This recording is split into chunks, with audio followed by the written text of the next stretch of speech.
안녕하세요. 금요사건 파일 디바제시카입니다. 우리 사회에서 나날이 잔혹해지는 강력범죄 유형 중 가장 큰 충격을 주는 건 살인 자체보다도 아마 끔찍한 사체훼손이 아닐까 싶습니다. 특히나 토막살인. 지난 십수년간 한국에선 수없이 많은 토막살인 사건이 발생했죠. 사실 불과 몇 달 전인 2020년 12월에도 경상남도 양산에서 토막사체가 발견되었는데 그 외에도 토미에서도 다뤘듯 유영철, 오원춘 같은 범죄사에 이름을 남긴 살인범들이 다수 존재합니다. 그렇다면 이런 사건이 우리 사회에 처음으로 알려졌을 때 그 당시의 사람들의 충격은 어느 정도였을까요?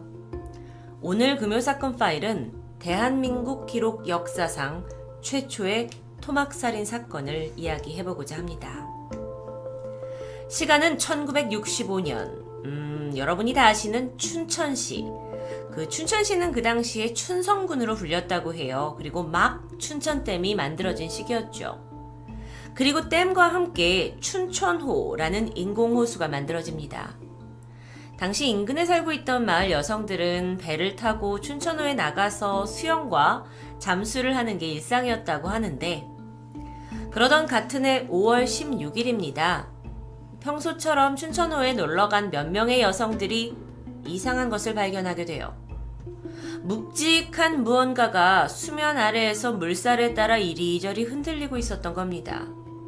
마침 잠수를 하러 들어간 한 여성이 가까이 다가가게 되고 기겁을 하죠. 그건 목이 잘려있는 여성의 몸통이었습니다. 머지않아 경찰이 도착을 해서 시신을 인양하게 되는데 아주 참혹하게 훼손되어 있었습니다. 머리가 잘려나간 것뿐만 아니라 몸통에는 칼에 찔린 흔적이 여러 개 뚜렷이 남아있어요. 게다가 양손은 묶여 있었고 발은 양말이 신겨 있었는데 큰 돌이 매달린 채 줄로 매여 있습니다. 자, 여러분, 그런 상황이다 보니까 이 시신이 물속에서는 어떻게 있었냐? 머리 없는 시신인 채로 다리가 아래를 향해서 마치 물 위에서 꼿꼿이 서 있는 모양으로 둥둥 떠 있었던 겁니다. 생각만 해도 너무도 끔찍하죠. 이 몸통이 발견된 이래 주변 수색이 시작됐습니다. 머리를 찾아야 하잖아요. 그리고 이틀 만에 근처 숲에서 스웨터에 쌓여져 있는 머리가 발견됐습니다. 근데 문제는 차마 알아볼 수 없을 정도로 심하게 훼손되어 있어요. 그렇기 때문에 경찰로서는 앞서서 발견된 몸통과 이 머리가 동일 인물인지 그 당시로서는 특정하기 힘든 상황이었죠. 자, 이 사건은요, 1960년대 당시로서는 정말 유례없는 토막살인 사건이었습니다. 게다가 머리를 잘랐다는 이 살해 방식, 이걸 통해서 경찰은 분명 원한이나 치정에 의한 살인일 거라고 추정했어요.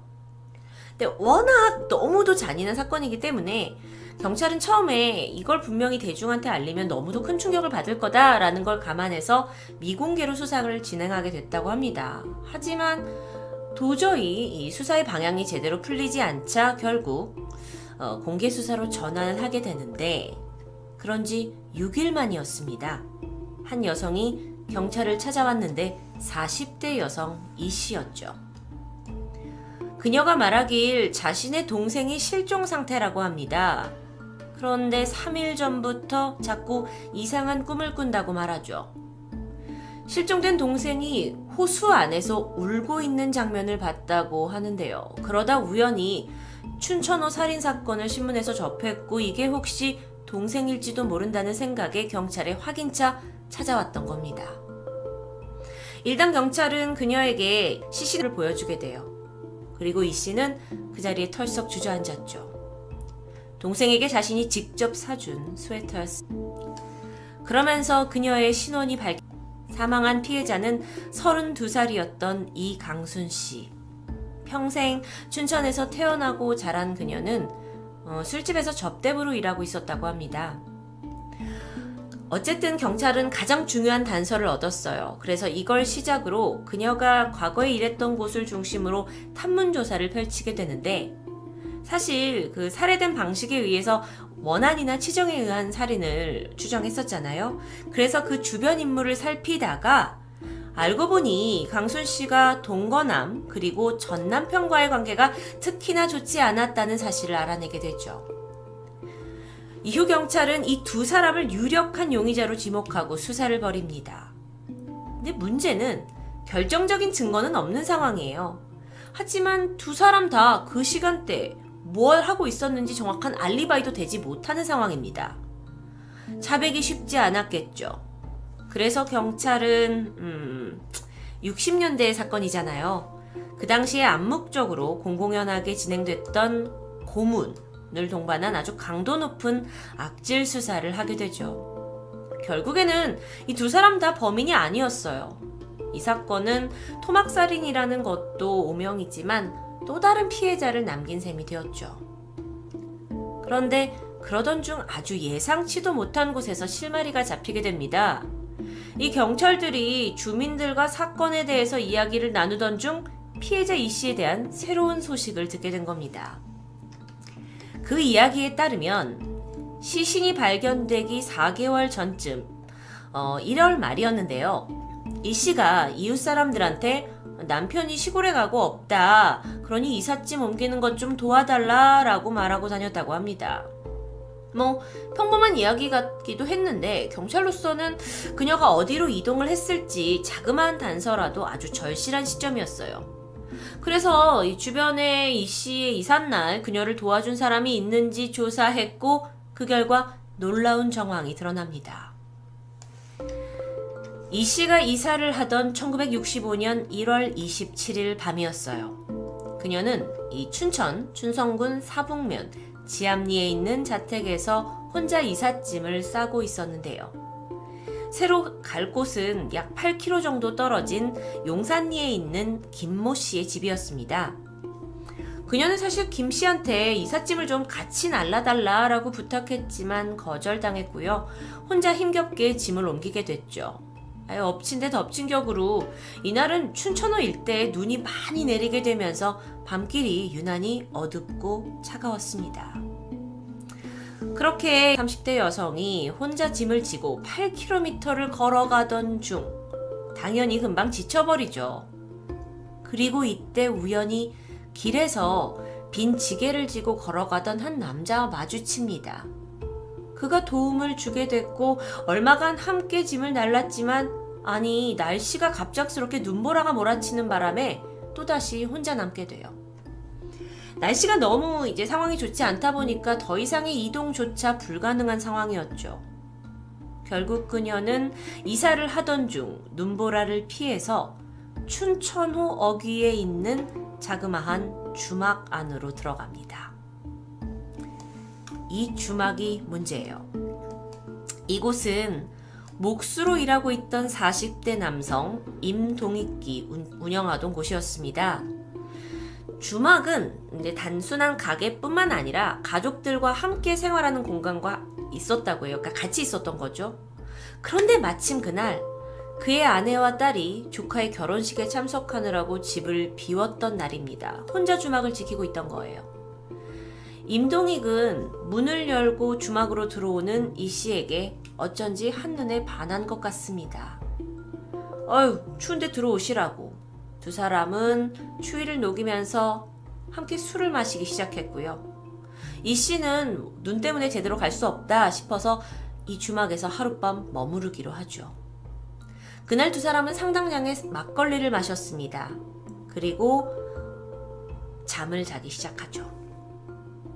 그날 밤 임동익은 자신의 성욕을 누르지 못했습니다.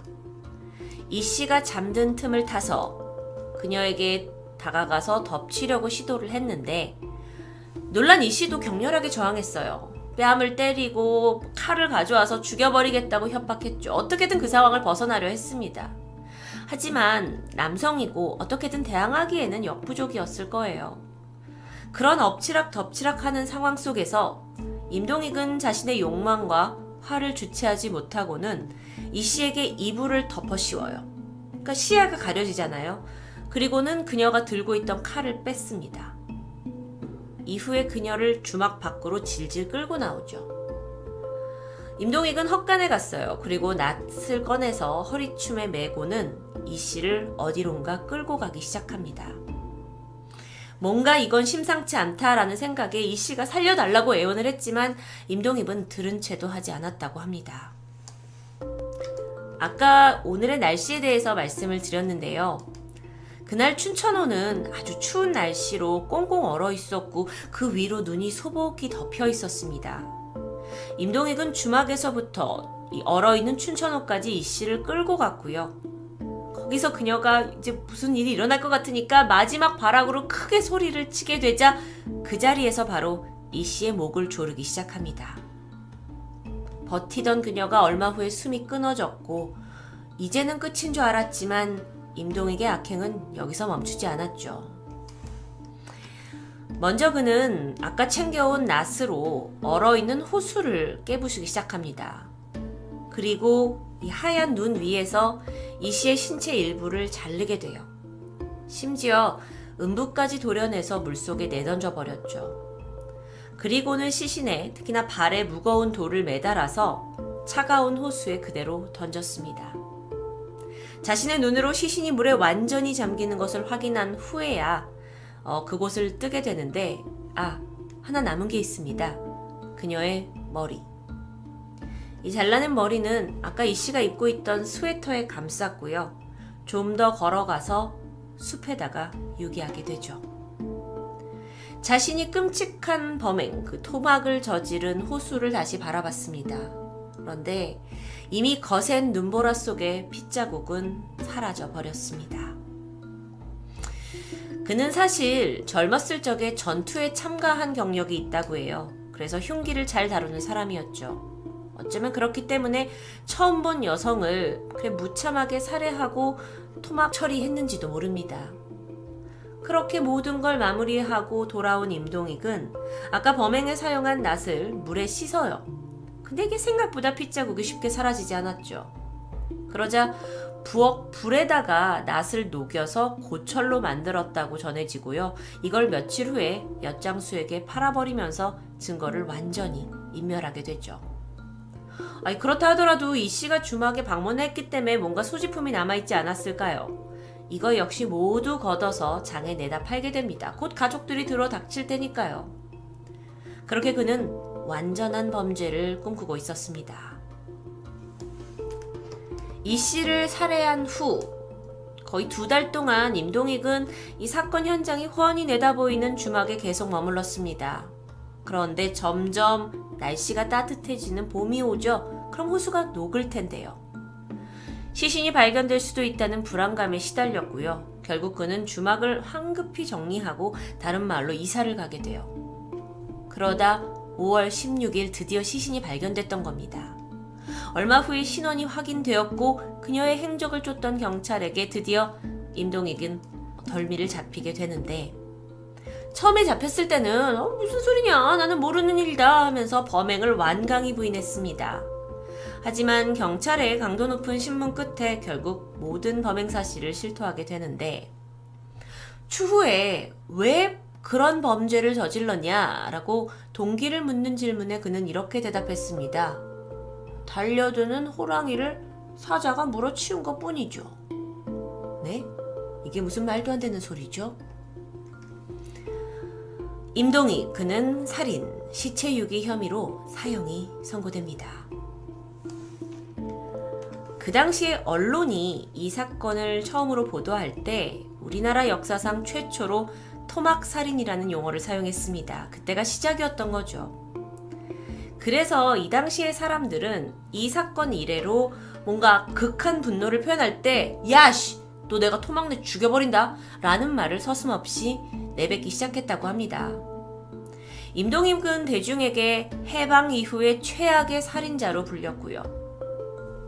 사형을 선고받고 그는 어떻게든 좀 뭔가 형량을 낮춰보려고 했는지 감옥 안에서 종교에 심취하는 모습도 보였고요. 참회의 편지를 썼지만 소용없었습니다.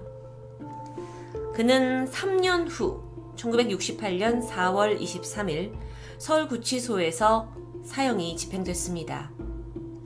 그렇게 대한민국 최초로 기록되었던 토막살인 사건의 충격이 사라지는 듯 했지만 그 당시 사람들에게 너무도 잔혹했던 이 살해 수법은 어쩐 일인지 모방범죄를 낳게 됩니다. 사건 2년 후인 67년 6월, 이번엔 경남 창원에서 머리, 손, 발이 잘린 청소년의 시신이 발견됐기도 했어요. 그리고 또 같은 해에 인천에 동거하고 있던 여성을 토막내서 상자에 넣어 유기한 사건마저 발생했죠. 그리고 수십 년이 지난 지금까지도 토막살인 범죄는 우리가 저지르는 가장 참혹한 범죄로 계속 이어지고 있습니다. 2021년을 살아가고 있는 우리에게 토막살인이란 단어, 어쩌면 더 이상 낯선 단어가 아니죠. 그러다 보니 요즘에 와서는 토막살인의 심리, 그러니까 살인마의 심리를 분석한 내용이 있었는데요. 토막살인에는 두 가지 종류가 있다고 합니다. 하나는 살해 후에 시신을 좀 더 편하게 유기할 수 있고, 또 이 시신의 신원, 그러니까 누군지 알 수 없게 만들기 위해서, 증거를 인멸하기 위해서 토막살인을 하는 방어적 토막살인. 이건 국내에서 벌어지고 있는 사건의 90% 유형입니다. 그럼 나머지 10%는요? 그 10%는 피해자에 대한 분노나 원한이 극에 달해서 막 내뱉게 되는 분노 표출형 토막살인입니다. 이 사람들은 그냥 단순히 증거인멸을 위해서가 아니라 가학적인 살인을 일부러 즐기는 사람들이고요. 또 타인의 고통을 공감하는 능력이 현저히 떨어지는 약간 사이코패스의 유형을 말하기도 하죠. 그 대표적인 예로 불리는 게 오원춘, 유영철 사건 등이 있습니다. 참 씁쓸했던 건 이 첫 토막살인 사건 보도가 난 1960년대보다 지금 우리는 이런 류의 사건을 훨씬 더 많이 접하고 있다는 겁니다. 여러분, 과거를 보면 미래가 보인다라는 말이 있습니다. 오늘 소개드린 이 춘천호 토막살인 사건은 지금으로부터 약 60년 전에 있던 사건인데, 그렇다면 앞으로 60년 후인 2080년엔 우린 또 다른 더 잔혹한 살해 수법을 보게 되는 건 아닐까요? 이걸 방지하기 위해서라도 지금보다 더 발전된 수사 기법이 나와야 할 거고, 그럼으로써 범죄의 진화를 막게 되길 바라봅니다. 금요사건 파일 디바제시카입니다.